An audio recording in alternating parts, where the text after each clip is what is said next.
Yeah, I'm trying this thing where I'm...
Warpaint. They'll take you to...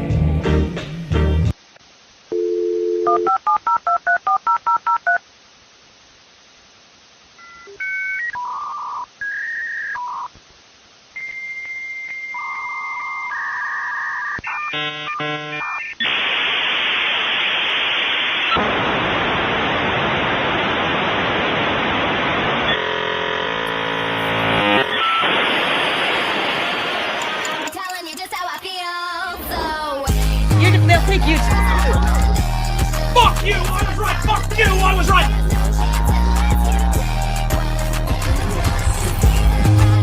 You need to remember that.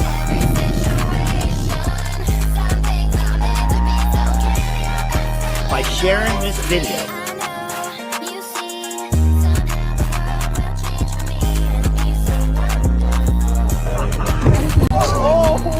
Oh no! Fuck. Yeah.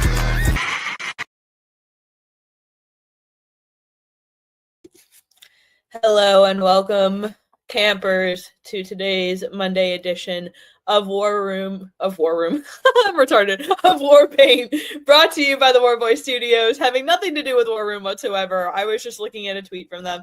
Anyway, so this is Warpaint, not War Room. And we have a really good show for you today. First, we're going to start off with a segment of Not Neutral News brought to you by my husband, Tim Toxics. We will be discussing a very serious child trafficking scandal. We'll let him get more into that later. In the meantime, we'll begin with our simultaneous sip. Raise your glasses, your mugs, your whatever you have, your flask. I'm not here to judge. I'm just here to unite with you in a moment of pure bliss, which is a simultaneous sip. And we will do it right now.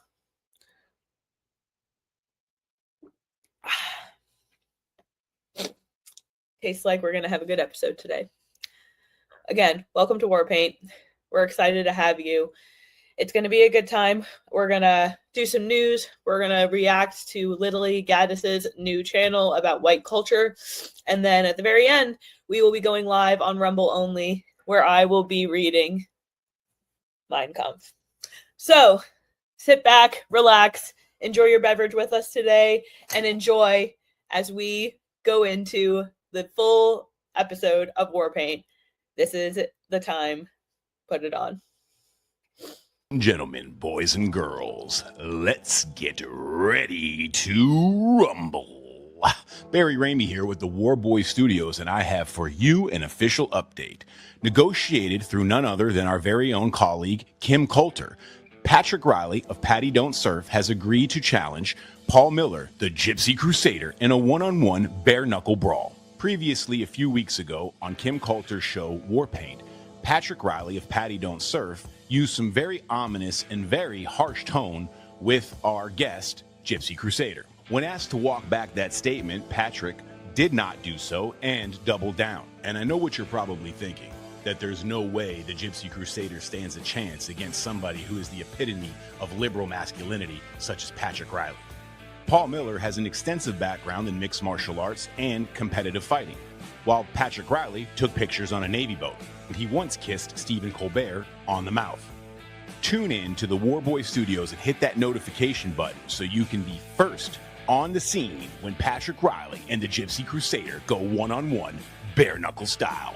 Warboy Studios, I'm out. Welcome to Warpaint, sir. It's 11:59 at Radio Free America, and this is Uncle Sam with music and the truth until dawn. Music and the truth until dawn. Right now, I got a few words for some of our brothers and sisters in the occupied zone. Occupied zone. The chair is against the walls. The chair is against the walls. The chair is against the walls. John has a long mustache. John has a long mustache. It's 12 o'clock, Americans, another day closer to victory, tree. And for all of you out there on or behind the lines, this is your song.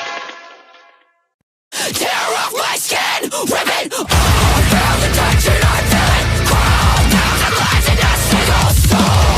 Split my duality's pull, an internal curse. Disassociating, slipping back into the void. Consciousness is fading, rationally paranoid.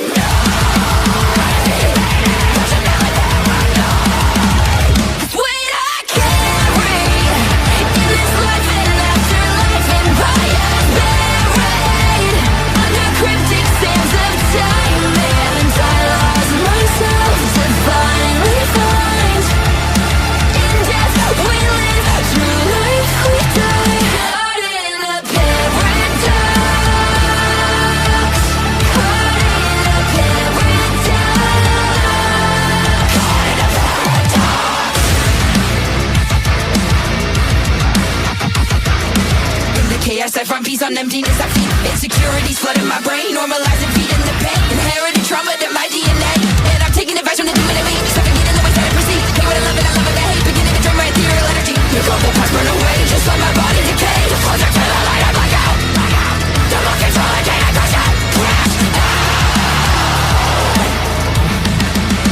This weight I carry, in this life and afterlife, empires buried, under cryptic sands of time, and I lost myself to finally find, in death we live, through life we die, caught in a paradox,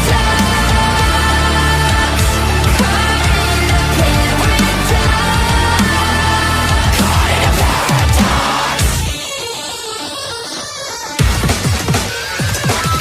I'll break the world long before it breaks me, tear me apart, no casket can case me. I'll break the world long before it breaks me. Pain, yawn, fall, and back again. We're back, summon the reckoning.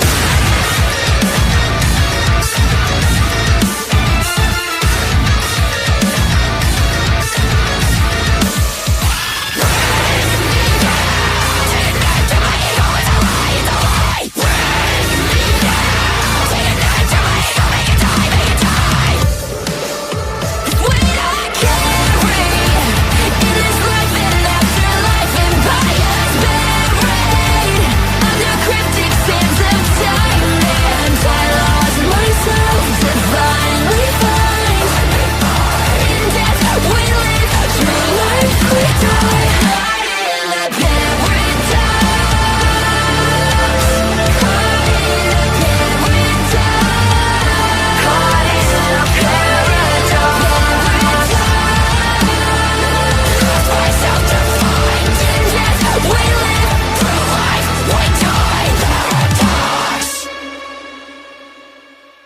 are now banned from the computer. Goodbye.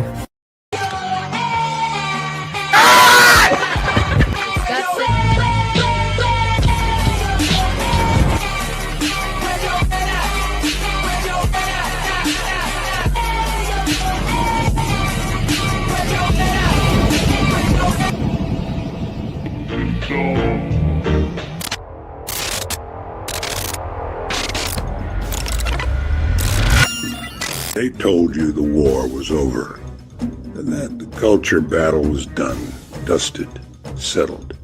They told you to go home, smile nice, and obey. But you're here. And so am I. Which means it's not over. Who wants to begin? I'm tired of sleeping and dreaming about the shell of a being. I'm tired of working and bleeding. I am the God and I mean it. There can be only one.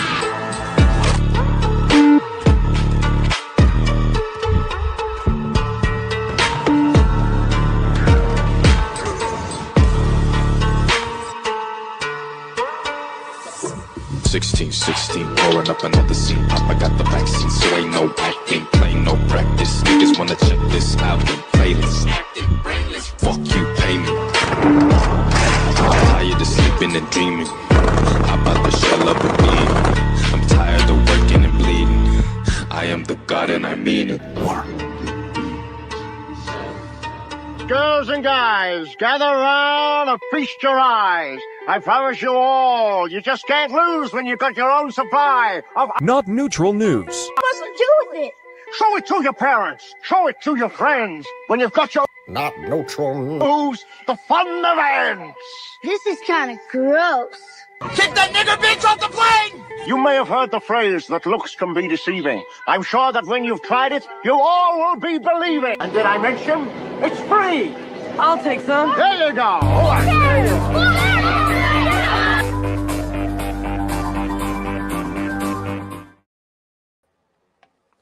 Well, hello, ladies and gentlemen. I hope you appreciated the intro. We try to entertain around here, but unfortunately now I've got to get into some information that is less than entertaining, but it's important that you know, as it seems like the only people bothering to cover this that aren't running cover for the situation and trying to make sure you don't connect the dots are a handful of us. A handful indeed. I was recently turned on to this story from Frankie Stokes. If you don't follow him, you should.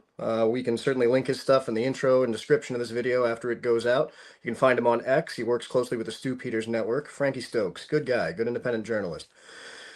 I'm going to read his tweet verbatim, and then we're going to get into the facts of the case, as I've also done some research into this, and it's a pretty significant problem that I feel is not being treated as seriously as it should be. It already is an international incident, but it ties into other international incidents that we've seen taking place over the past few months.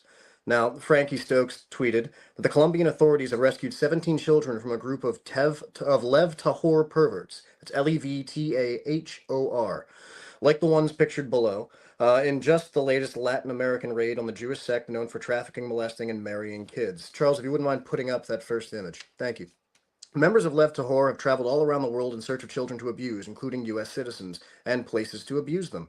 They're known for hiding out with their captive child sex slaves in remote compounds far away from the prying eyes of law enforcement and local Gentiles. Lev Tahor has also made headlines last December after 4 children literally escaped through a jungle from fleeing a jungle compound in Guatemala, alerted authorities to its existence and prompted a raid that rescued more than 160 captive kids. It was 164 captive people.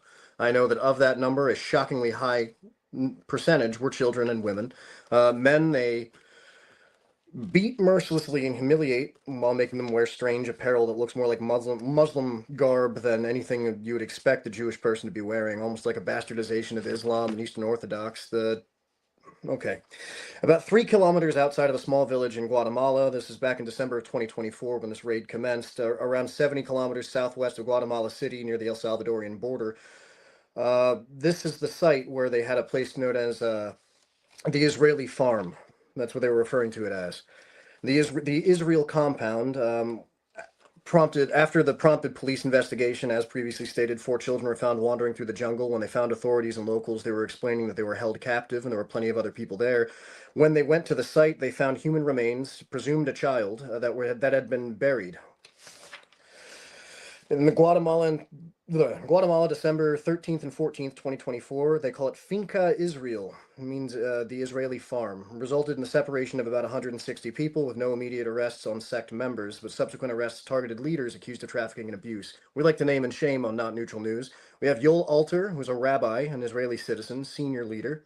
We had Aharon Teller. I'll get to him in a moment. That's actually the founder of this sect. Yosef Rosner.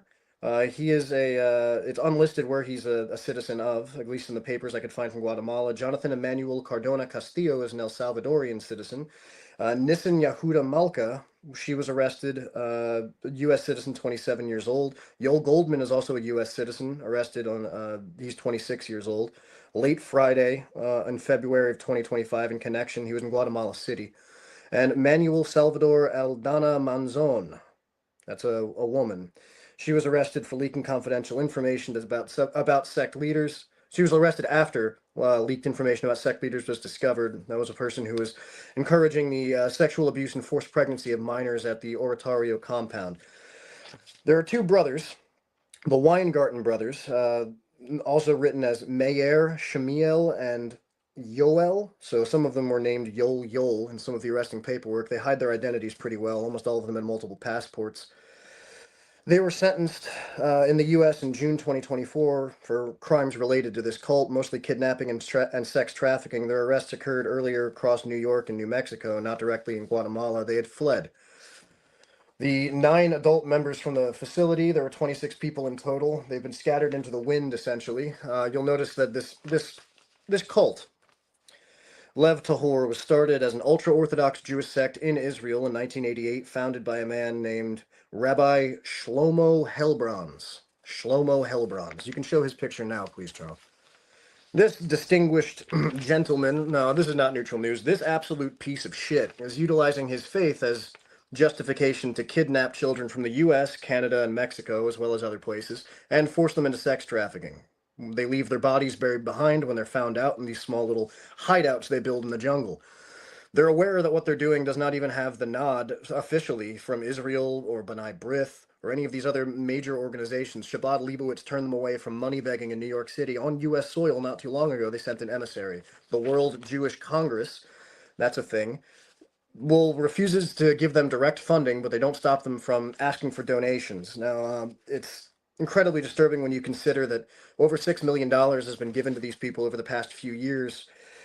Let me get specifically to their financial information. Fundraising for advocates is still allotted to them, so members and representatives have been soliciting direct donations worldwide, often in ultra-Orthodox synagogues during prayer services, using fabricated stories about sick children with cancer, etc., to collect cash, reportedly raising up to $3,000 a day in some instances. It's very similar to the scam Cars for Kids. I brought that up before. Cars for Kids was a scam that on its face was talking about getting cars to poor people, poor young children that are attempting to be more mobile in wherever they live in rural areas. They don't have direct access to public transportation.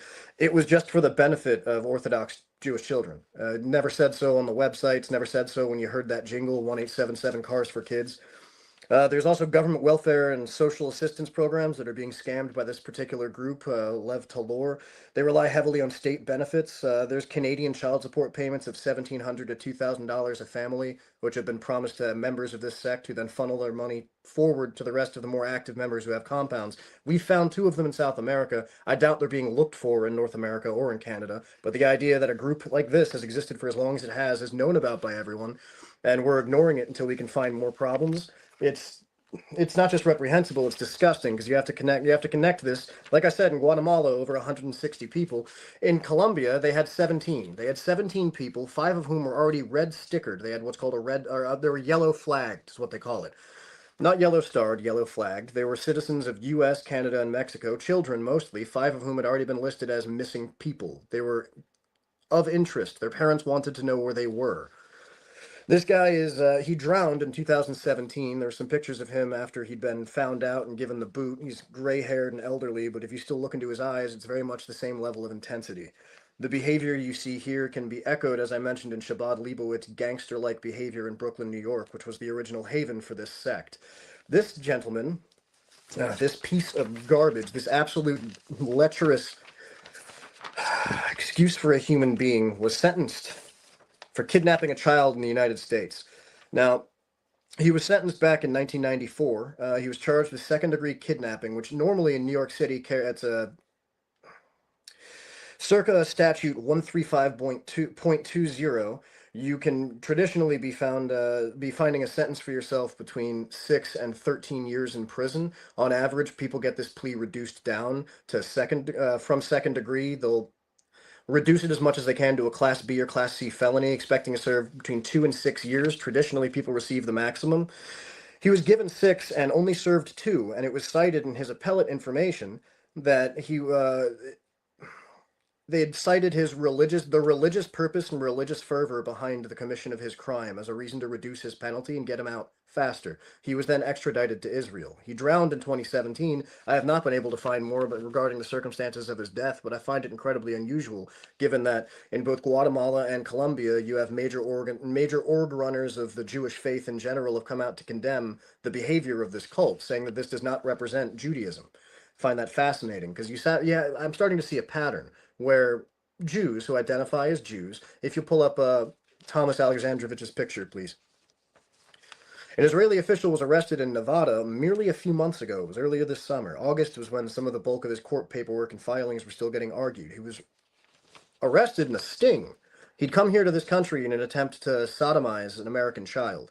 He, unfortunately, for him, did not encounter a child. He encountered an FBI sting. He encountered a state and local sting in conjunction with federal organizations. They wrapped him up. They found out that this gentleman, he's not just a random Jewish person from Israel. He's the head of cybersecurity, working directly under Bibi Netanyahu to censor your social media posts. Anytime you've been flagged and lost an account, this wannabe child rapist, who I'm sure being caught once means it's the only time he's ever done it, right?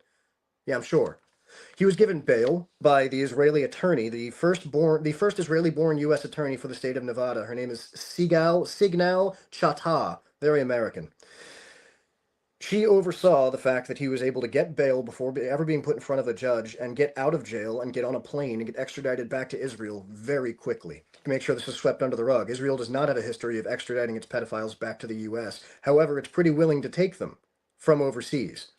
Of the names I listed before, several of them are Israeli citizens. It's amazing. It's amazing the way this coincidence continues to run. Because when she was given some crap over this, if you'd flip to the next image, Charles, she was officially reprimanded. She was criticized by local DAs, saying that you allowed an Israeli official to be released without seeing a judge, and she swore up and down that it was totally normal behavior and within her purview, and no one from the Trump administration helped her. But then she promptly deleted all of her social media because she was getting called out. And even her official statements are incredibly sterile. So sterile, I didn't bother showing them to you. Nonsense and cover-ups. We're talking about 17 kids locked in a hotel because they had yet to acquire permanent property where they could possibly end up burying one of them after they've been abused, as they had just done in Colombia. There's a very clear network of behavior here. It's not just the funding, and it's not just the disappearances, the arrests in '94 in Brooklyn. The charges were 4th-degree conspiracy, which was dropped, and 2nd-degree kidnapping, which was reduced on U.S. soil of U.S. children.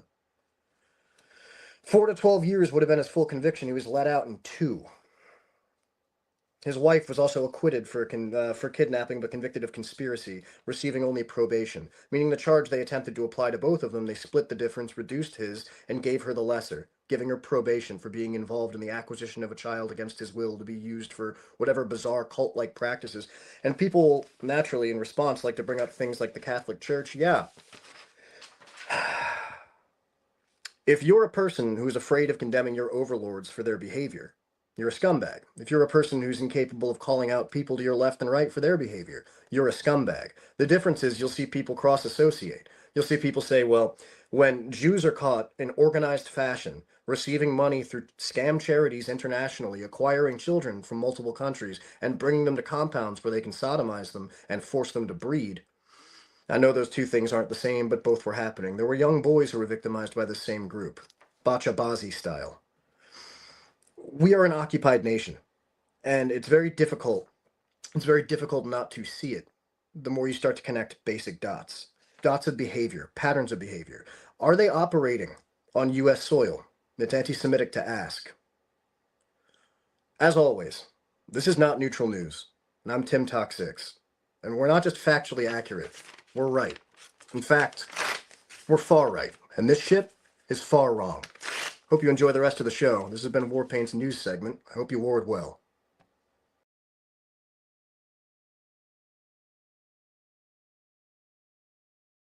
As usual, I started when I was muted. All right. Well, I hope you guys enjoyed that, and welcome back for. It's been a while, hasn't it, Charles? Yeah, it's been a little bit. Wow. How was your Thanksgiving? My Thanksgiving was. We have too much food. I made. Well, I made way too. I've said it on the news show this morning. I made more than enough.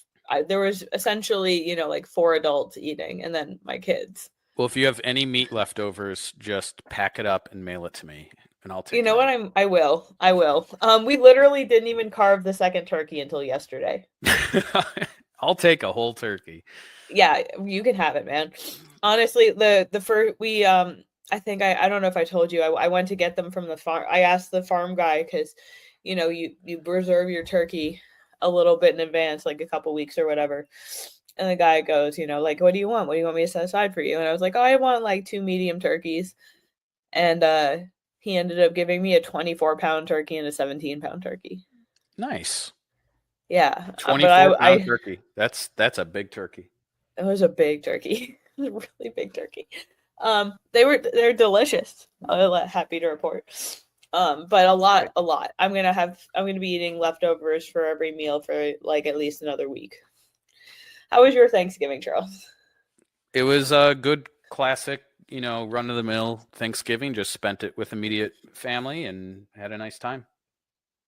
Yeah, it was good. That's good. Well, should we get right into this Lily Gaddis? So yeah, let's do it. I encourage you all to follow her on YouTube. They've demonetized her content about politics. So she just released a episode talking about like white culture.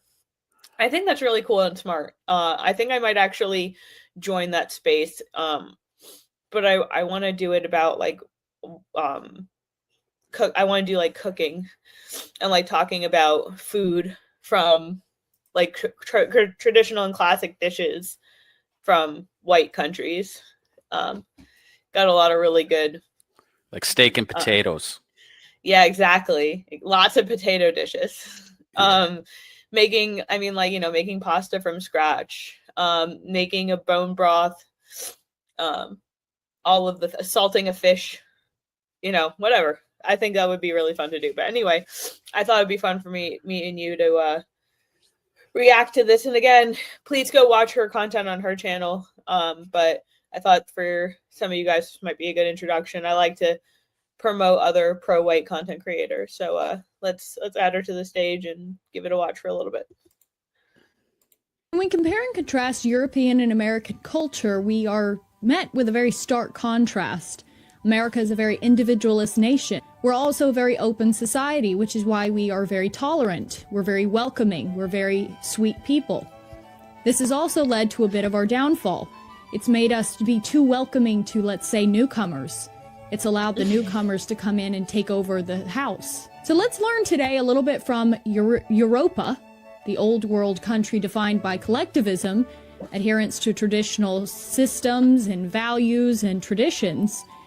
They have also a very high respect for hierarchy, something that we don't have in American culture. In American society, in fact, the common has been uplifted, and the successful and the exceptional has been looked down on and scoffed. This is something that I think has been a very big contributing factor as to why America is in this form of decay right now. We're watching our nation collapse. We're watching our people collapse because we don't have a sense of community. But this kind of mindset has, again, led to our downfall. That's why the lowest of the low have now been elevated to influence and permeate our culture. Hip-hop, for example, has absolutely dominated the cultural scene. It's influenced our fashion sense, it's influenced our music taste, and influences our life and our respect for not only ourselves, but our collective interest as a nation. And you see that this has not served us well at all. When there's no unity and no order. I will say I didn't have a chance to watch the whole thing yet, but she just did an episode with Lana Lotkev. I know I just horribly butchered it. I think I did. I don't know. I'm just ignore me for a moment. But they were dogging on Tom McDonald, and like I get it, but guys, like, you can't judge him from the lens of politics. He is about ideology, not about and like I know he says a lot, like he's not, Tom McDonald doesn't claim to be like a white nationalist. So like I feel like judging him from the lens of like he knows about white identity politics and he's willing to advocate for white people. That's definitely true, but he's still, you know, like. And also, isn't rap like if you look at the roots of rap, correct me if I'm wrong, I could just be completely off base here, but isn't the roots of rap like actually technically European? Yeah, it's Vikings had, and I wish I remembered what the word was for it. I'm going to call it pregnancy brain moment, but Vikings used to like rap battle. It was like a it was like a verbal diss battle thing back and forth. It was like considered musical. So like, you know, the idea that and jazz, you know, like too. there's I'm, you know, I run into the same problem talking to right-wing people and people who are further right than right about stuff like weed too. They get lost in like the hippity hop and the yo and the jogger. We're on YouTube, so we gotta. It's so they get lost in the ghetto culture of it all, and they throw the baby out with the bathwater. Yeah, same thing with dreadlocks. Dreadlocks are yeah, exactly. Well, I mean, I just think they're gross, but like sure. To say that you're not allowed to have them because you're white is a whole other thing. Yeah. Because you're very much right. There are roots that supersede Black people by a significant margin. Am I allowed to just say Black people? I keep saying it. I should probably look that up. So I get the criticisms of Tom McDonald, but like that's like. What's a non-retarded way to explain this to people? That's like criticizing I don't know, somebody who's not a fucking chef, you know, for like not being, you know, not knowing what knife to use. You know what I mean? Like I feel like it's just so in a lot of ways it's off base. He doesn't claim to be a Republican. He has openly said many times he denounces both parties. He thinks the two-party system is bullshit. But he's like, if we're going to talk about, like, I think there should be no immigration for the foreseeable future. But Tom McDonald is the perfect example. He was an immigrant. He came here for a better life and to make a better life for his family. From Canada. He followed his dreams, pursuing the American way.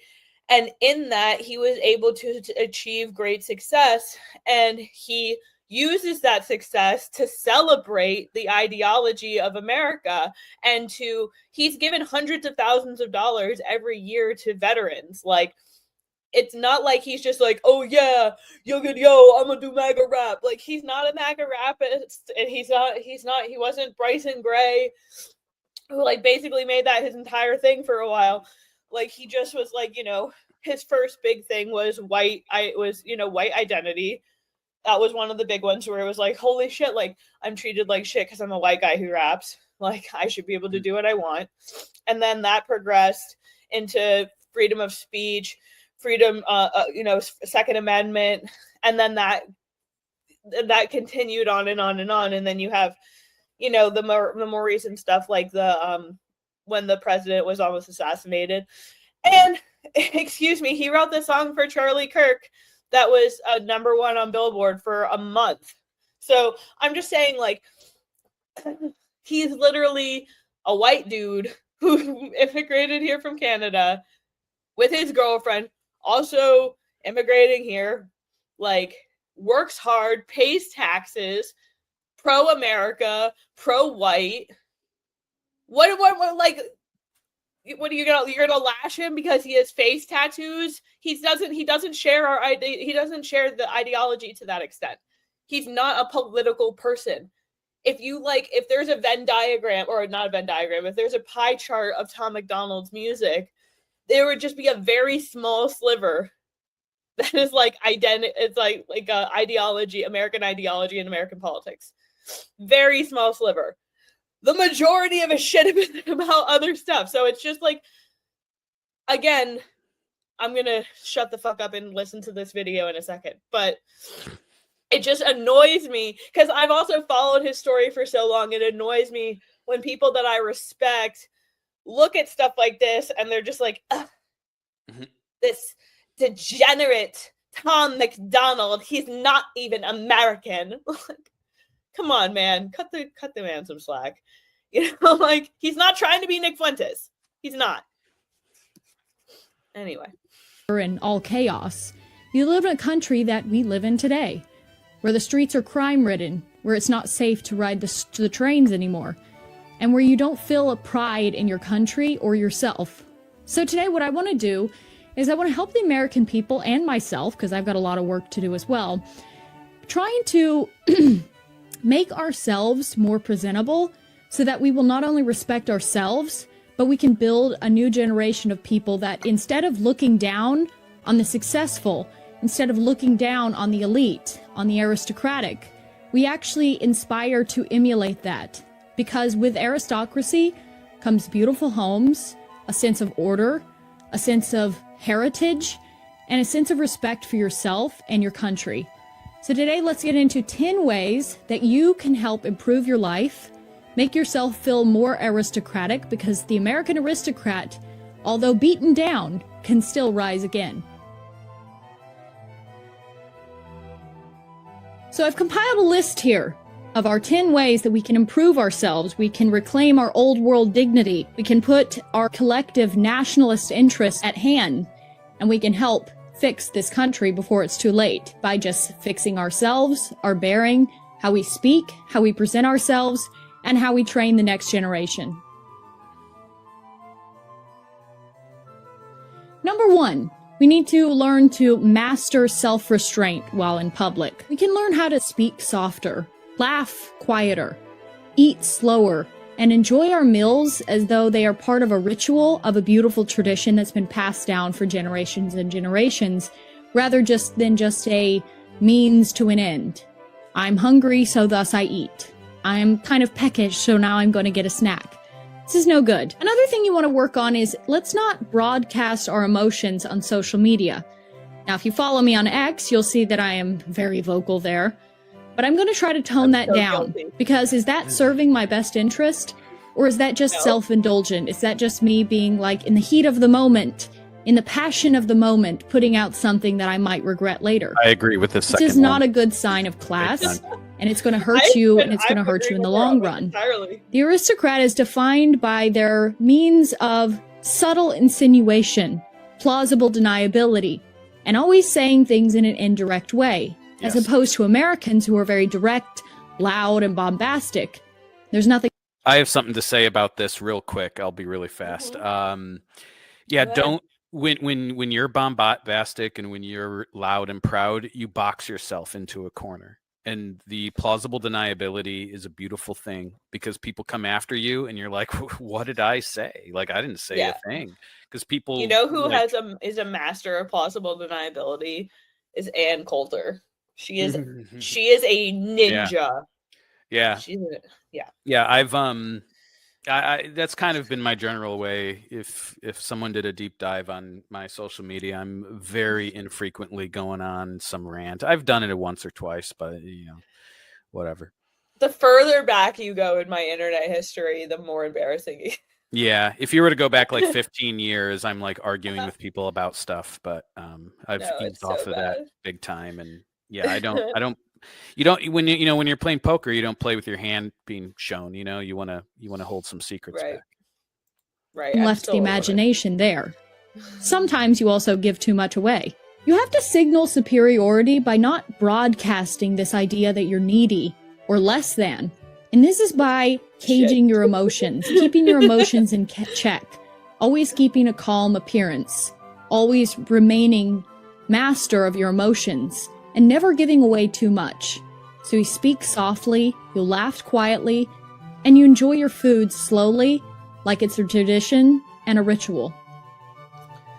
I feel like she did that really well when Piers Morgan tried to bait her into saying you have to dress one step above our station every time. I'm not getting You never want to appear at an occasion where you're underdressed. This doesn't present yourself in a position where you would be respected. You want to command respect whenever you walk into a room. And one of the easiest ways to do that is make sure you're always dressed correctly. Instead of showing up in hoodies and a sneaker, or even worse, suits and a sneaker, maybe consider wearing a pair of slacks, a blazer, and a crisp, buttoned-down shirt. I got a quick comment about this. In my past, I have always despised having to dress nice for this reason or that reason, but primarily because I never looked good in it. Like my dress shirts were all baggy and all this stuff. And that was because I was, a little heavy set. And I've, lost some weight in the last year and like 50 pounds, and I feel good. And in feeling time good, to bust out the good wear. It's time to, now I don't have the nice clothes. I have to acquire nice clothes, but I actually look forward to, slowly accumulating some nice clothes and starting to look nice when I dress. So I'm down with what she's saying about that, but I would kind of preface it with, and maybe she'll get into this later, you got to get healthy too. Like, you can't just look good on the outside. You have to look good on the inside to look good on the outside. You hear that? If there are any fine clothing companies that are very pro-white, you should consider sponsoring us over here at Warpaint, and we will just wear nothing but your clothes. Yeah, and health food, specifically from the meat industry. Oh, yes. All right. All right. Ready to get back to it? Yeah. For the ladies, you can wear a nice dress. I think women should move more into wearing dresses. They're not only more comfortable, but they're more flattering. They are. And skirts. Skirts work. Number 3. We have to work on our dinner table manners. A good way of doing this and cultivating relationships with your family, your neighbors, and your friends is to host weekly or monthly dinner parties. Lots of people in Europe still do this, and this is why they have, again, a strong sense of community. They're not lonely. Americans have a loneliness epidemic. We sit at home, we have me time. This is not how we were designed as human beings, and we can do better than this. If we want a strong society, if we want a cohesive unity within our people, we have to feel like we know each other. We have to feel like we can respond to one another and talk to one another. Despite being a nation of small talk where we can never let any silence adhere us from speaking, yet we seem to be more isolated than ever. So host a dinner party, have nice table napkins, have candles out, and practice impeccable manners. This is going to elevate you, it's going to make you feel better, and it will also influence the people that you invite over. And hopefully we can start a trend of reviving actual dinners and dinner parties again, a tradition that is very prominent in Europe, but sadly has been lost in the United States due to the fast food society and utilitarian means of eating. It's unhealthy, and it's not good for your overall well-being and respect for yourself. Number 4, let's try to cultivate family heirlooms and really get in touch with our heritage. America's a new country, and while Europeans seem to have crests, they have dynasties, they have aristocratic lines, good lineage, and they know their breeding, America doesn't have any of this. It's always out with the old and in with the new, and thus we don't have anything to really hold on to. If you're not in touch with your heritage, if you don't have a strong family structure, how are you supposed to persist in society? This is why Americans in general do not have collective wealth. They've not been able to accumulate family wealth, family resources, and family heirlooms, because it's not seen as anything special in American society. This is why we don't have anything of meaning in our homes. So this is a time when you can get your great-grandmother's silver out and appreciate heirlooms from the past, because this is really what connects you to your country. It's what grounds you. It's what makes you an American. It's what makes you truly a member of this society. And if we... As somebody who literally just used my grandmother's silver to host Thanksgiving, I thoroughly endorse this. We have a collective group of people that are in tune with their heritage, in tune with their family, they're strong and they have a sense of loyalty to each other. That will work in the collective as well. If every family starts doing this, then those families will be bonded by that unity that they all share. They all share family heirlooms. They have paintings that's been passed down for generations. They have antique furniture that's been passed down. Do you guys have any cool antiques? Yeah, my grandparents, especially my mom's mom, had a lot of nice, pretty antique type stuff that my mom inherited. So I'm sure I'll have run of the mill one day when we're going through my parents' house one day.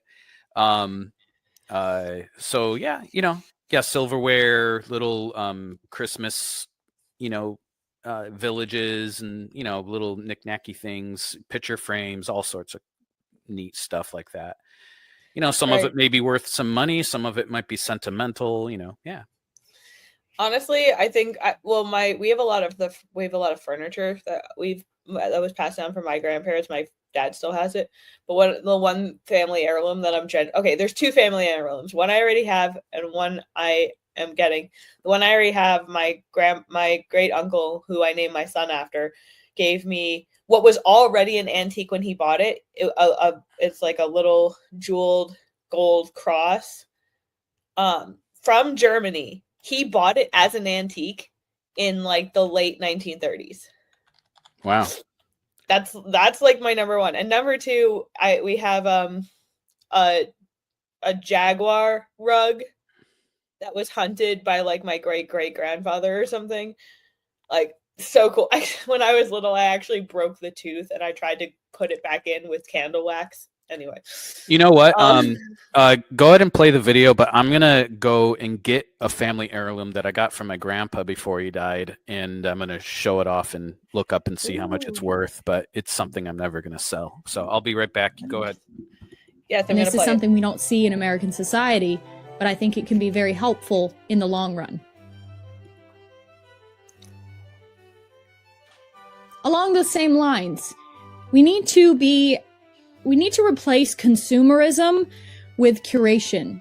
Again, like I was saying, instead of buying a new piece from IKEA that's going to break in an hour, get a piece from an antique store. Get a piece from a local craftsman. Get a piece that's going to mean something, that's going to be timeless, and that you can pass down to your generations. Like I was saying in the earlier point, we don't really pass things down. Families don't have inheritances to pass on to their future generations. It's every man for himself in this society. And look where it's landed us. It's not a very great place we're in. Speaking of passing things down to families, I have this. I'm gonna have to refocus the camera. Maybe turn this on temporarily. This is a $20 coin from 1904. And wow. My grandpa passed this down to me. It's inside of a money clip, and he has engraved on the back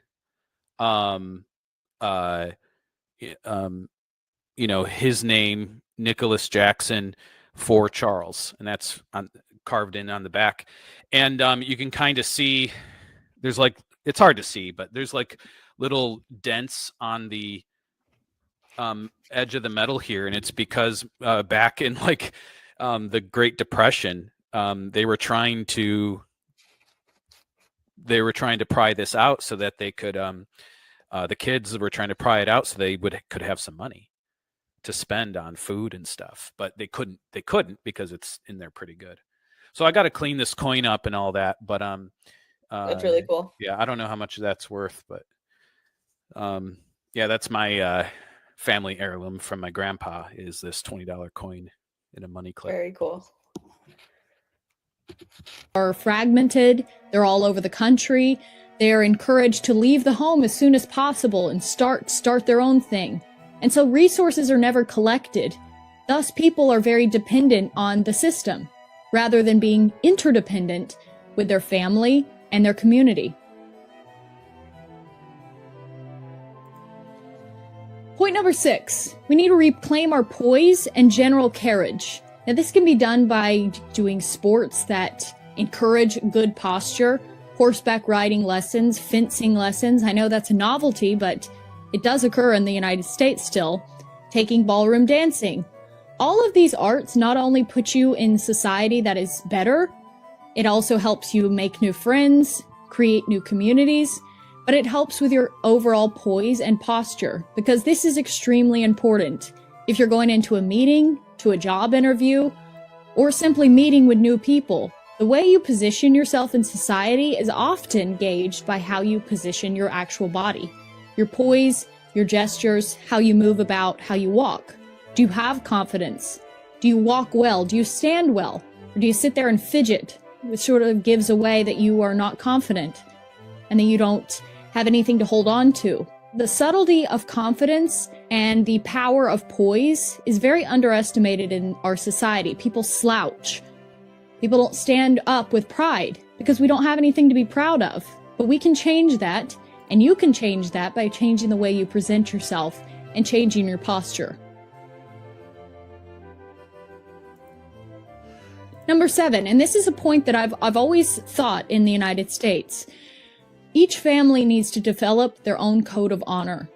Loyalty to one another is extremely important. This is what old families in Europe and old families in America that still remain have.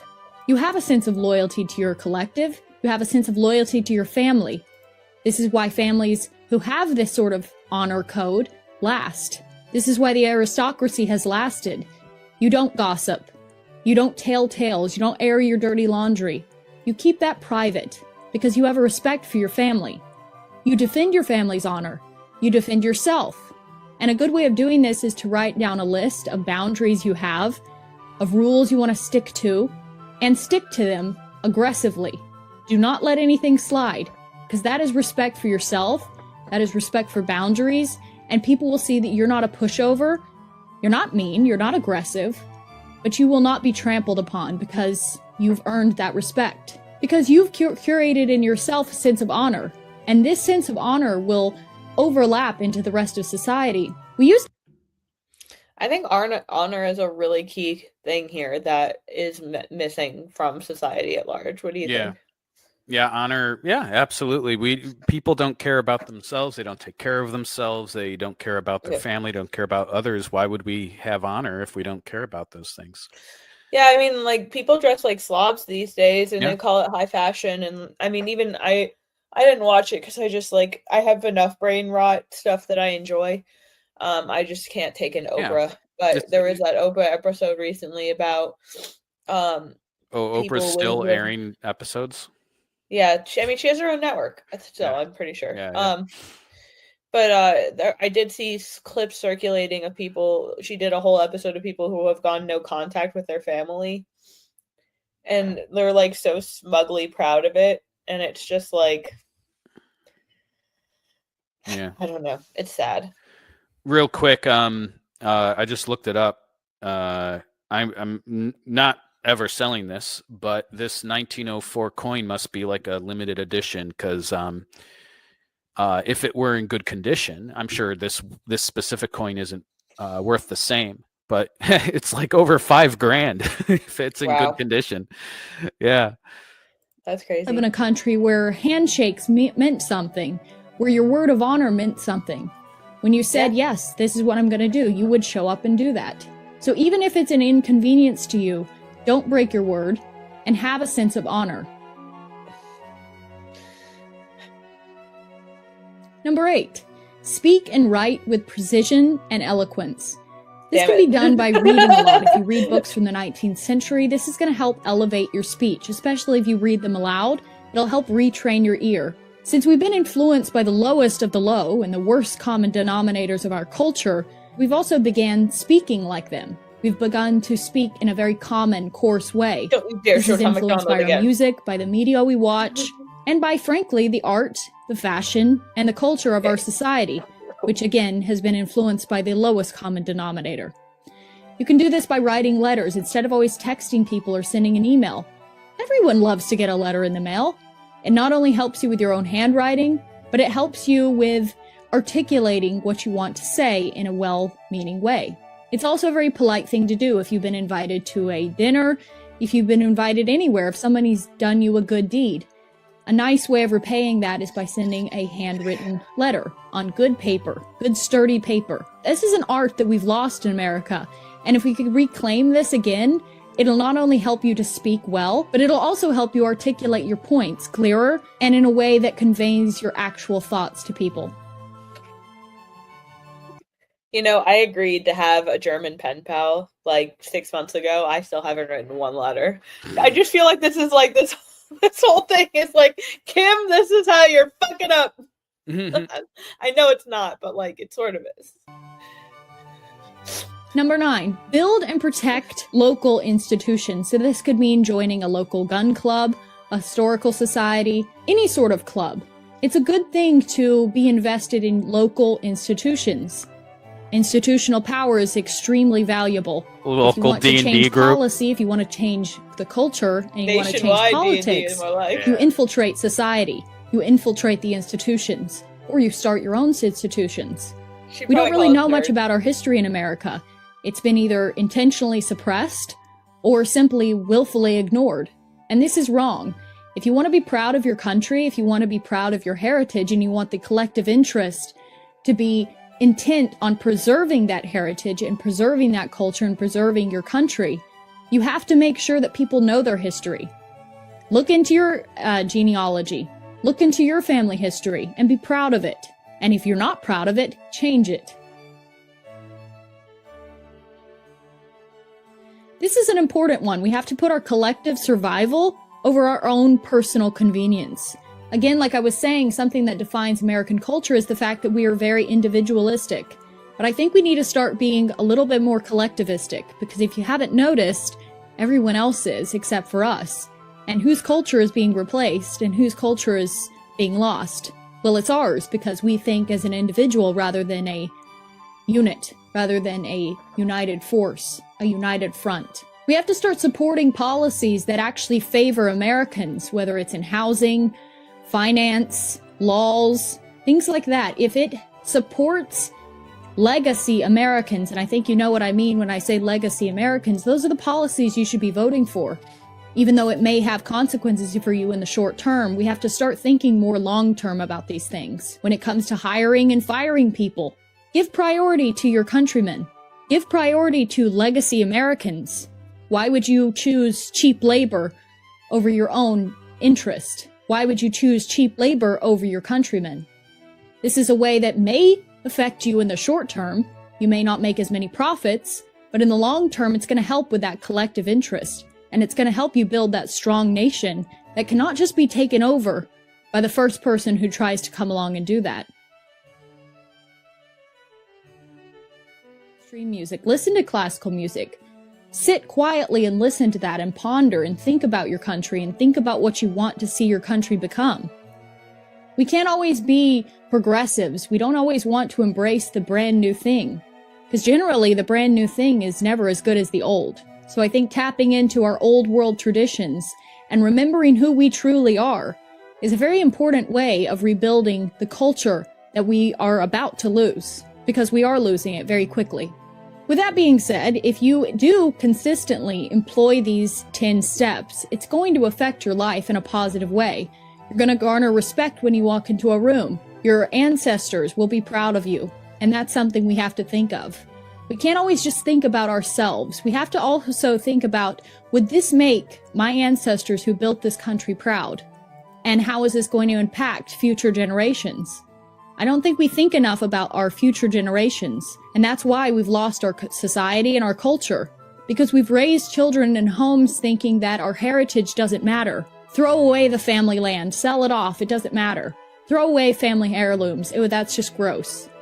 We gotta get away from that mindset and start thinking more as a collective rather than as an individual. This individualist mindset has been a double-edged sword. While it built us into a resilient nation, while it built this great country, it also made us not really care about the future generations. It made us not care about the unity and the general overall health of our nation. We have to start thinking as a nation, as a people, as opposed to a selfish, self-indulgent person. And those are my 10 tips for how you can make yourself more of an American aristocrat. We shouldn't be looking down on that. We should look on that with reverence. We should look on hierarchy as something that's earned, that's respectable. I think we give away our respect too freely. I think respect needs to be earned, And I think people need to start earning our respect again. But if you want people to respect you, if you want to command respect, and if you want your nation to be globally respected again, it starts at home, it starts with you, and it starts by implementing things that is going to elevate you and make you more of a person that is worthy of the ancestors that died and sweated for this land that you live on now.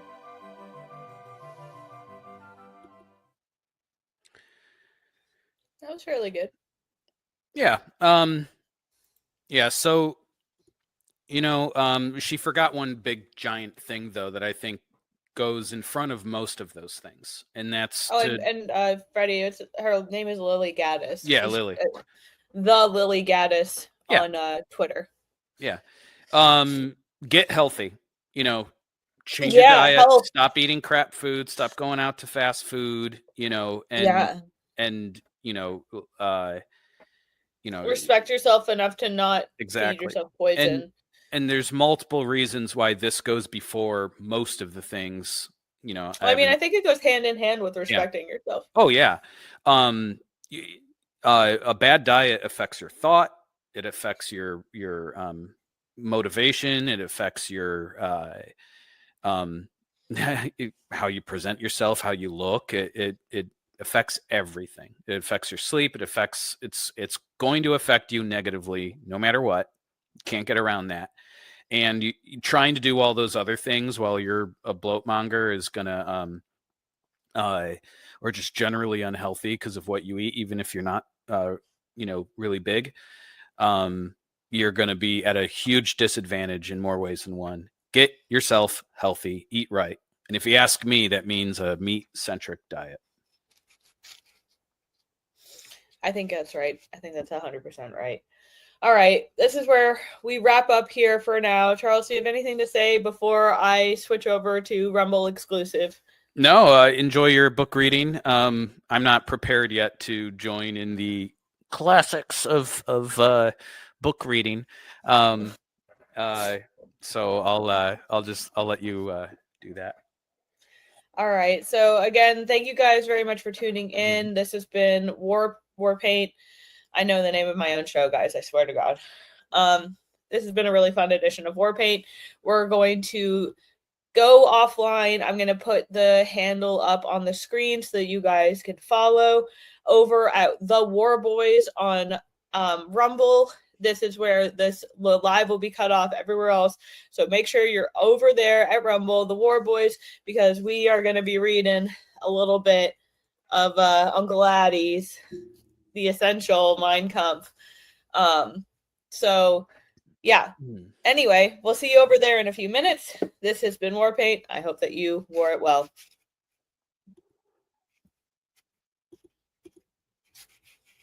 I'm gonna do.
like I was to blame. Will blame me for winning that dick.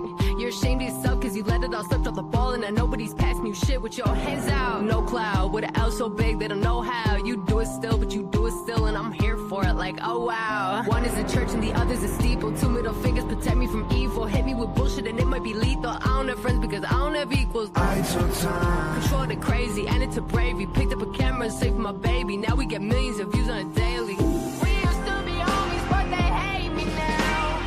Everybody plotting, trying to take me down. Whoa, fuck you forever, ain't no maybes now. Whoa, I hate to burn you, but there's flames around. Whoa, used to be homies, but they hate me now. Everybody plotting, trying to take me down. Fuck you forever, ain't no maybes now. I hate to burn you, but there's flames around.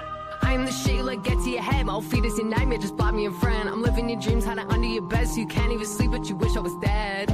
But you thought I was dead. Nah, I'm existing to kill you instead. Every tooth of my smile is shot to your head. They call it success, but I call it revenge. My crew shallow and you still drown. We don't even go home and we own the town. Feel some way, but still claim you proud. Still talk no like I know your friends allowed. Oh my mind. Closet is Gucci, closet is Louis. Clean out the skeletons, now I'm the new me. Get out my way or when I say excuse me. We used to be homies, but they hate me now. Everybody plotting, trying to take me down. Whoa, fuck you forever, ain't no maybes now. Whoa, I hate to burn you, but there's flames around. Whoa, used to be homies, but they hate me now. Everybody plotting, trying to take me down. Fuck you forever, ain't no maybes now. I hate to burn you, but there's flames around. We don't advertise anymore, anymore. Not now, not ever, no, not, not now, not ever, no, not. We used to be homies, but they hate me now. Everybody plotting, trying to take me down. Whoa, fuck you forever, ain't no maybes now. Whoa, I hate to burn you, but there's flames around. Used to be homies, but they hate me now. Everybody plotting, trying to take me down. Fuck you forever, ain't no maybes now. I hate to burn you, but there's flames around.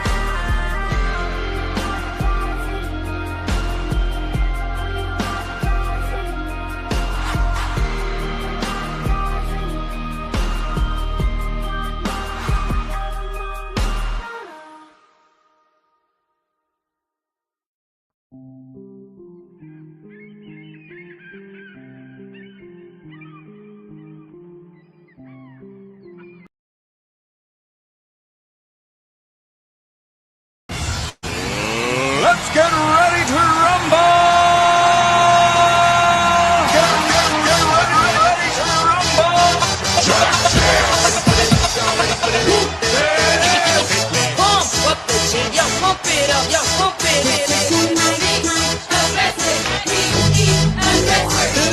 Y'all ready for this? I like to move it, move it. I like to move it, move it. I like to move it, move it. Move it. I like to move it, move it. I like to move it, move it. I like to move it, move it. Give it up, go. Welcome to the big show. Simply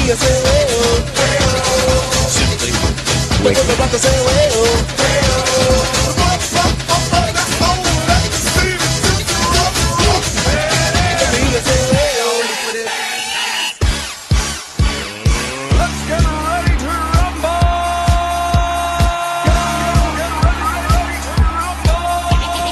Pump up the G, yo, pump it up, yo, pump it. Simply en fuego.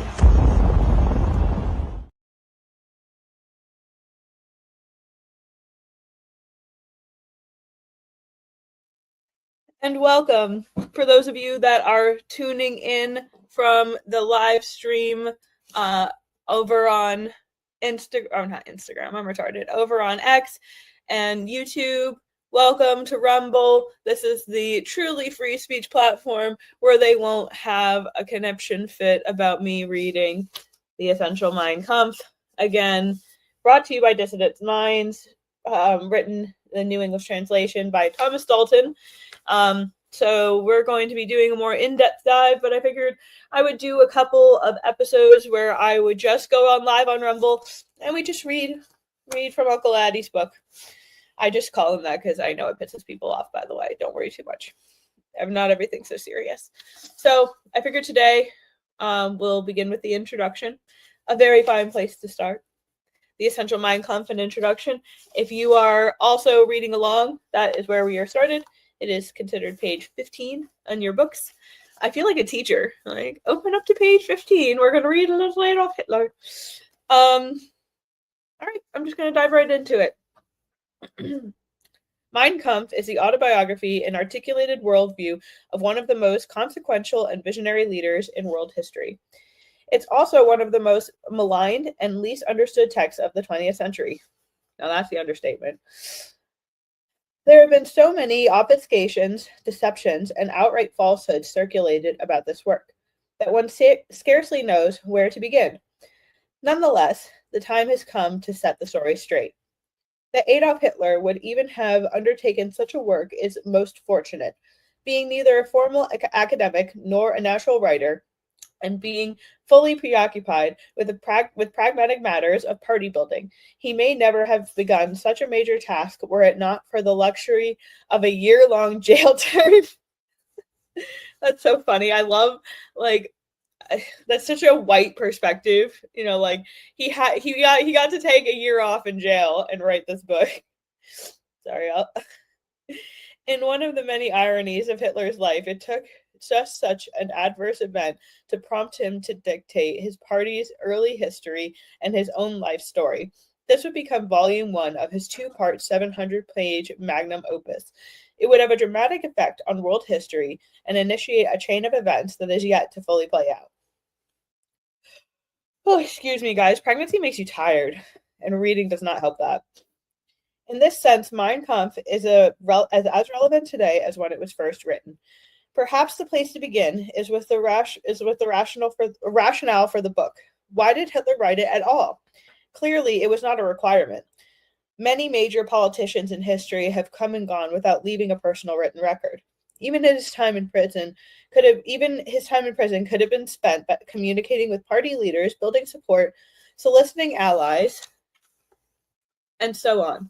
But he chose to spend much of his day documenting the origins of growth of his movement, and for this we can be grateful.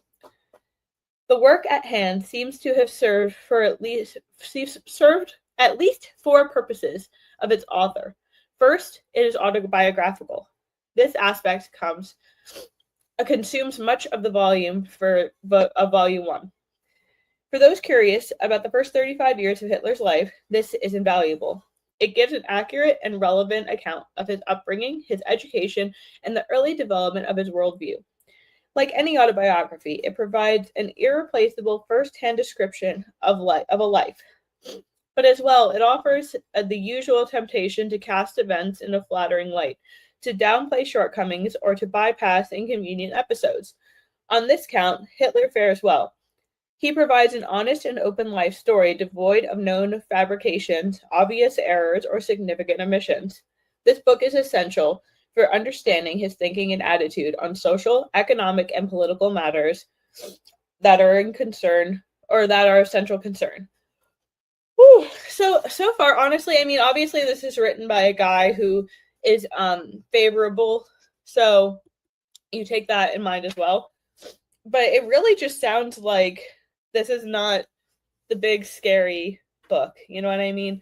I'm reading this book because I want to understand why people are so upset about it. But it really doesn't sound like anything that's truly that upsetting. Second, Mein Kampf is kind of a history lesson of Europe and the turn of the 20th century. Hitler was a proximate observer and often first-hand witness to many major events of the time. He served in the trenches of World War I for more than 4 years, which was virtually the entire duration of the war. Serving on the, quote, losing side, he naturally gives a different interpretation of events that is commonly portrayed by historians of the victorious nation. but this fact should be welcomed by the impartial observer, and in itself makes the book worth reading. With rare exceptions, such as Junger's Storm of Steel, no other contemporary nonfiction German source of this time is readily available in English for those interested in the Great War and its immediate aftermath. This book is irreplaceable. Does that mean I have to learn how to read German? I guess it doesn't, not with AI, right? Maybe I shouldn't lean on AI. I should just learn German. Anyway, in its third aspect, the book serves to document the origins and basic features of Hitler's worldview. This, unsurprisingly, is the most distorted part of the book in standard Western accounts.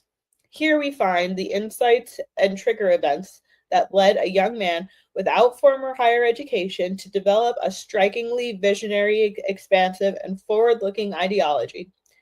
Hitler's primary concern, as we read, was the future and well-being of the German people, all Germans, regardless of the political unit in which they lived. The German people, or Volk, were he believed, a single ethnicity with a unique and singular self-interest. They were indisputably responsible for many of the greatest achievements in Western history. They were among the leading lights in music, literature, architecture, science, and technology. They were great warriors and great nation builders. They were, in a large part, the driving force behind Western civilization itself. Oh, I need to breathe more. What is going on with me? Okay. They were, in large part, the driving force behind... I just read that line. Sorry, guys. All this is true. I should get a bookmark so I can, scan the thing. All this is true and undeniable, and Hitler is justly proud of his heritage. Equally, he is outraged at the indignity suffered by this great people, and in the then recent decades, culminating in the disastrous humiliation of World War I and the Treaty of Versailles. He seeks, above all, to remedy these injustices and restore greatness to the German people. Well, I mean, that alone speaks to his motive, I guess, at least that's what this seems to be saying. I haven't really read that much of it, sorry, guys.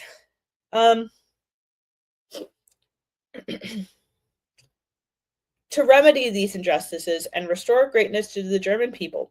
To do this, he needs to identify both the primary opponents and the defective political ideologies and structures that bind them. Then he undertakes to outline the new socio-political system that can carry them forward to a higher rightful destiny. He accomplishes all this and more. Finally, in its fourth aspect, Mein Kampf is a kind of blueprint for action. It describes the evolution and aims of National Socialism, the NSDAP, or the Nazi Party, in compelling detail. Okay, so before I go on with that, I was pretty sure that the Nazi, they referred to I thought Nazi was kind of like a derogatory term that they mostly refer to themselves as they referred to themselves as the NSDAP. Anyway, Hitler naturally wanted his new movement to succeed in assuming power in Germany and in the future German Reich. But this is no theoretical analysis. Hitler is nothing if not a pragmatic. He has concrete goals, He has concrete goals and precise means of achieving them. He has a disdain for the Geistenwaffen. I hope I'm not butchering that. The intellectual weapons of the impotent intelligentsia. He demands results and success. By all accounts, he achieved both. Importantly, his analysis, in large part, independent of context, it pertains not only to Germans or only to the circumstances of the mid-1920s. His broader universal approach, based on the conditions of the modern world and on timeless aspects of human nature. As such, Hitler's analysis of action is relevant and useful for people today, for all those who might strive for greatness in body and in spirit. Again, I don't understand what's so dangerous about this. All right, origins and context. A few basic facts of Hitler's life in order to establish the context of the work. Born on the 20th of April, 1889, in present-day Austria, he grew up as a citizen of the multi-ethnic state known as Austro-Hungarian Empire. As the Austro-Hungarian Empire, the diverse amalgamation. No, I can't. Why can't I pronounce amalgam? Oh my God, I'm just continuing on. It was formed in 1867 with the union of Austria and Hungary monarchs. Thus, does Hitler refer to the state as the double monarchy. Throughout its 50-year history, it was always a loose conjunction of many ethnicities and never a truly unified state. The ethnic Germans in it were a minority and had to struggle to promote their own interests. This fact caused Hitler no end of distress. He explicitly felt more attachment to the broader German Volk than to the multi-ethnic state into which he was born. As a youth, his interest tended towards the arts, painting, and history. This led to a conflict with his obstinate father. Why was Hitler just like an emo kid? Who envisioned a safe and comfortable bureaucratic career for his son. But his father's death on the 3rd of January in 1903, when Adolf was 13, allowed the young man to determine his own future. See, Lily Gaddis talks shit about the artsy people, but Adolf Hitler was artsy. Just saying. That's not meant to throw shade, by the way, but it is an interesting side note.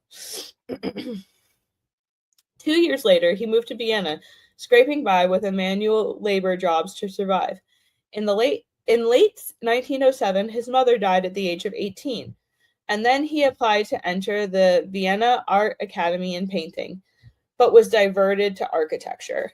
He worked and studied for 2 more years, eventually becoming skilled enough to work full-time as a draftsman and painter of watercolors.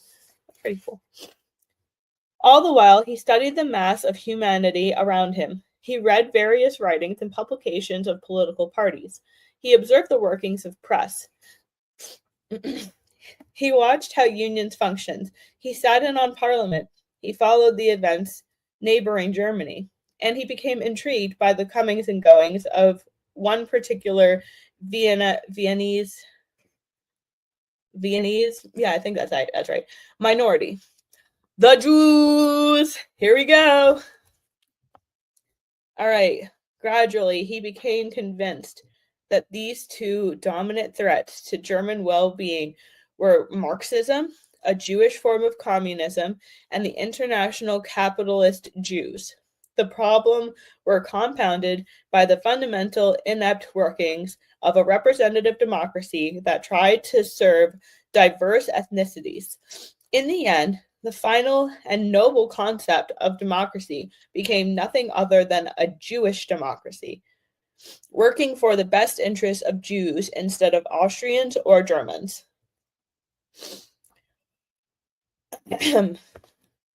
Upon turning 23 in 1912, Hitler went to Munich. It was his first extended contact with German culture. He found it invigorating. He lived there for 2 years until the outbreak of World War I in July of 1914. Thrilled at the opportunity to defend German homeland, he enlisted in serving on the Western Front in Belgium. After 2 more years of service, he was lightly wounded in October of 1916 and sent back to Germany, spending some time in the reserve battalion in Munich. Appalled at both the role of the Jews there and the negative public attention, he returned to the front lines in March of 1917. By this time, the war had been dragged on for some time and for some 2.5 years. Sorry, guys. Efficiently becoming a stalemate. Even the looming entrance of the Americans into the war, President Wilson would call for the war next month, and U.S. troops would soon follow. He would have very little near-term effect. but there was reason for optimism on the German side by late 1917, as Hitler explains. The Central Powers, primarily Germany and Austria, had inflicted a decisive defeat on Italy and the Battle of Caporetto. Sorry, I'm really horrible with these foreign place pronunciations. It's definitely an area I need to step up on. And the Russians had pulled out of the war after the Bolshevik Revolution, thus freeing up German troops for the Western Front. Hitler recalls that he and his compatriots looked forward with confidence to the spring of 1918 when they anticipated final victory. All right, this next segment of the introduction is called The November Revolution and the New Movement. I hope you guys are following along. This is very important. But things would turn out differently, as we know. German dissatisfaction with the prolonged war efforts was being fanned by Jewish activists calling for mass demoralizations, strikes, and even revolution against the Kaiser. In late 1918, there was a large munitions strike. Various workers, actions, and rioters followed for months after. The Western Front held, but Germany was weakening internally. In mid-October of 1918, the German front near Ypres, Ypres, I don't know how to pronounce that either, I'm sorry guys. It's in Belgium. It was hit with mustard gas. Hitler's eyes were badly affected and he was sent to a military hospital north of Berlin. In late October, a minor naval revolt began to spread to the wider population. Two Jewish-led parties, the Social Democrats, the SPD, and the Independent Socialist Party, the USPD, agitated for the Kaiser to abdicate, which he did on November 9th. Jewish activists in Berlin and Munich then declared independent Soviet states. For detailed discussion of these events, see Dalton 2014. Germany formally capitulated on November 11th. After the dust had settled, the new, quote, Weimar government was formed, one that was notably sympathetic to Jewish interests. Hearing about the revolution from his hospital bed, Hitler was devastated. All of the efforts and sacrifices made at the front had proven worthless. Jewish agitators in the homeland had succeeded in whipping up local dissatisfaction to the point that the Kaiser was driven from power. The revolutionaries then assumed power immediately and surrendered to the enemy. This was the infamous stab in the back that would haunt Germany for years to come, and it was the trigger event that caused Hitler to enter politics. In September 1919, working for the government, he was assigned to follow and report on a little-known group called the Duchess Arbiter. I know my dyslexia is so all over the place. Okay, it's called the Deutsch Arbeiterpartei, or the German Workers' Party. That's much easier. He ended up joining a group and quickly assumed leadership roles. By early 1920, Hitler's speeches were drawing hundreds or even thousands of people. This is pre-social media. This is a pretty big deal. Sorry, I lost my spot. There we go. On February 24th, he announced that the party would henceforth be known as the Nationalist Socialist German Workers' Party, or NSDAP, in the parlance of its Nazi in the parlance of its detractors. The new movement grew rapidly. Hitler formalized his leadership in July of 1921. A series of stormy and occasionally violent public events occurred in the months following. In November of 1922, ideological compatriot Mussolini took power in Italy, which served to bolster both National Socialism efforts and domestically and their international representation. It was on November 21st that the New York Times printed its first major article on Hitler. New popular idol rises in Bavaria, calling the Nazis violently anti-Semitic and reactionary, but well-disciplined. The New York Times viewing them as potentially dangerous, though not for the immediate future. Indeed, it would not be for another 10 years that they would assume power in Germany. Soon thereafter, the other events would favor the National Socialists. France occupied the Ruhr Valley in 1923, claiming a violation of Versailles. This was taken as a grave insult to German sovereignty. It was also at this time that the infamous German hyperinflation took hold, wiping out the savings of ordinary Germans and forcing them to haul around bushels of cash for even the smallest of purchases. By the end of the year, Germany was in full-blown financial crisis. This led Hitler and then SDAP leadership to plan for a revolutionary takeover of Munich on the 9th of November 1923. This attempted push or coup would fail. In a brief shout-out, 16 Nazis and 4 policemen were killed. Hitler and the other leaders were arrested within days, put on trial, and in February of 1924, sentenced to light prison terms. In all, Hitler spent some 13 months in confinement, obtaining release in December of that year. It was during this time that he dictated what would become Volume 1 of his new book. He reportedly wanted to call it 4.5 years of struggle against the lies, stupidity, and cowardice. The publisher aridly suggested a shorter title, My Struggle, or Mein Kampf. It would initially be published in July of 1925. Hitler then began a second shorter volume to complete his program. This appeared in December of 1926. The next year, the 2 volumes were slightly revised and combined into one work. This 1927 edition of Mein Kampf was published when Hitler was 38 years old. This is the version in the present translation. This edition contains detailed excerpts from both volumes of Mein Kampf, focusing on the material of most interest, relevance, and importance to present-day readers.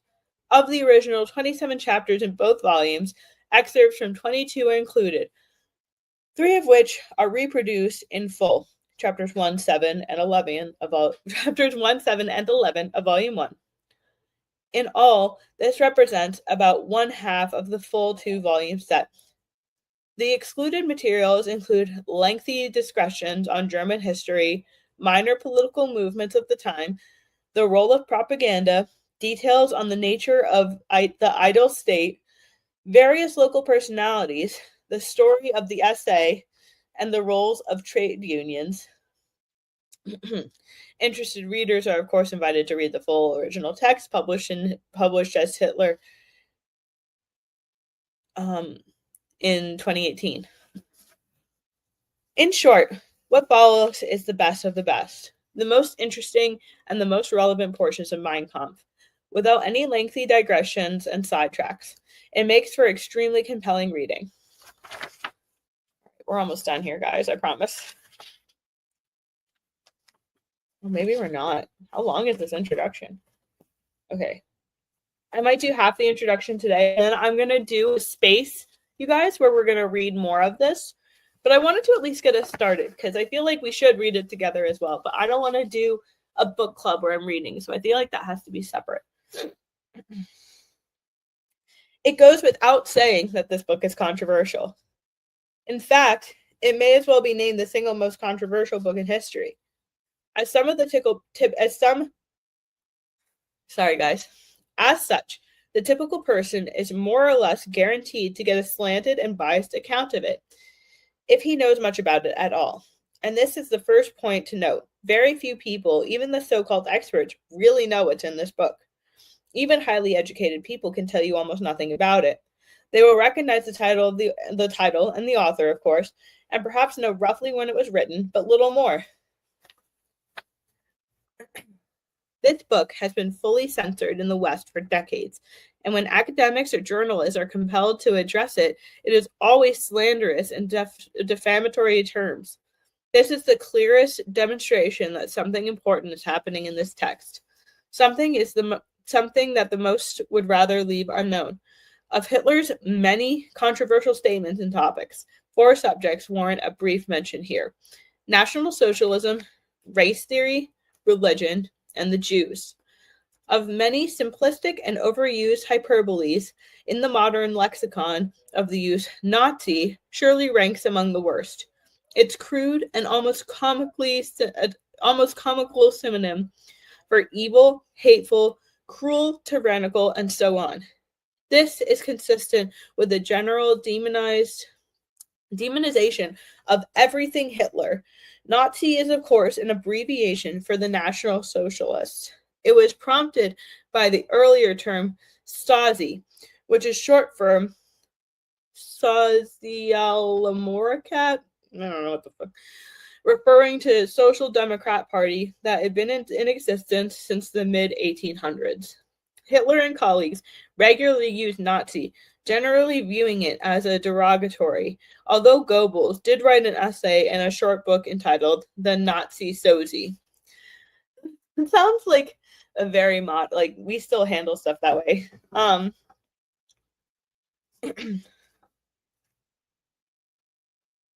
Okay. Nationalism places high priority on the well-being of the nation state and its traditional residents. In its inward-looking rather than outward, it tends toward economic independence and autonomy rather than globalization and interconnectedness. It typically supports and strengthens the dominant ethnicity and culture and devalues that of minorities. This, too, is hardly controversial. There are strong nationalist movements in many countries around the world today. Now, it's true that Hitler's form of National Socialism went further than these basic concepts, in explicitly targeting Marxist Jews and the global capitalists and its enemies of the German people. It also sought to replace representative democracy with a more efficient, accountable, centralized governance. Hitler had rational arguments for all of these issues, as he explains in this book. In fact, the formal declaration of National Socialist System, as stated in Hitler's 25 points, shown in the appendix, is remarkably progressive and, dare we say, tame. They call for equal rights. They give citizens the right to select the laws and governmental structure. They abolish war profiting.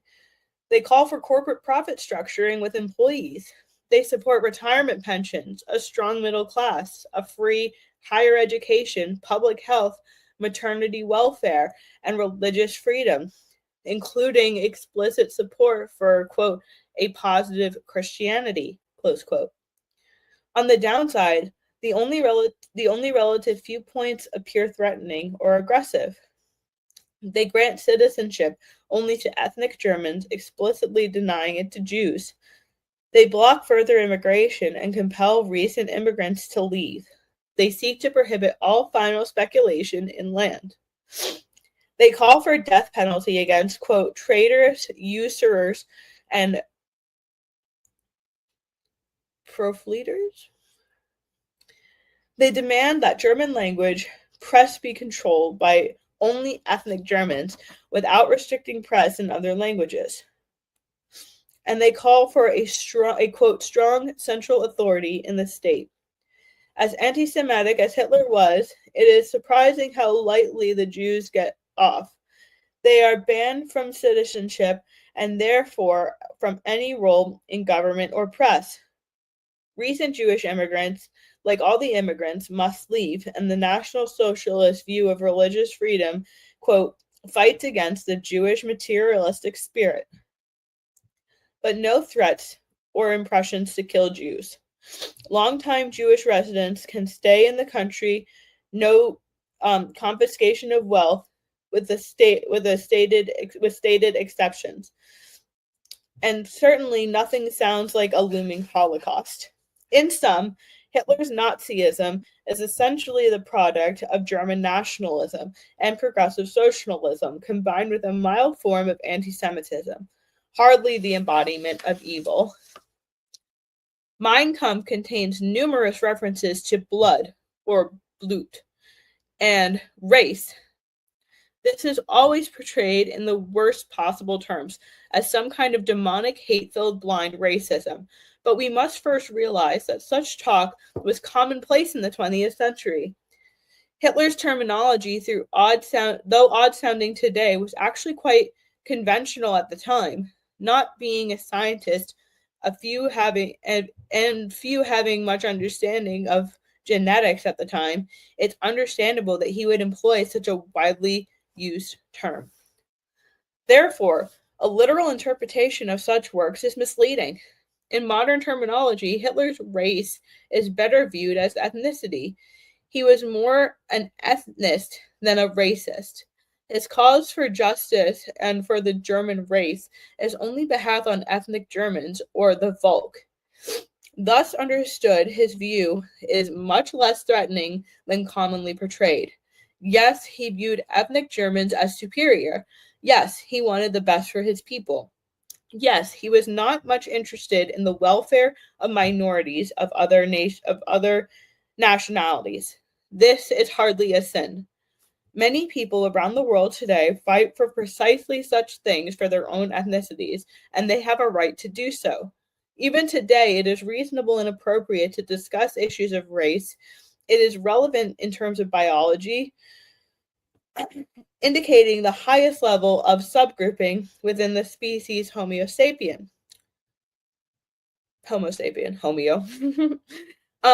By some accounts, there are 3 races: white Caucasian, black Negroid, and Mongoloid Asian.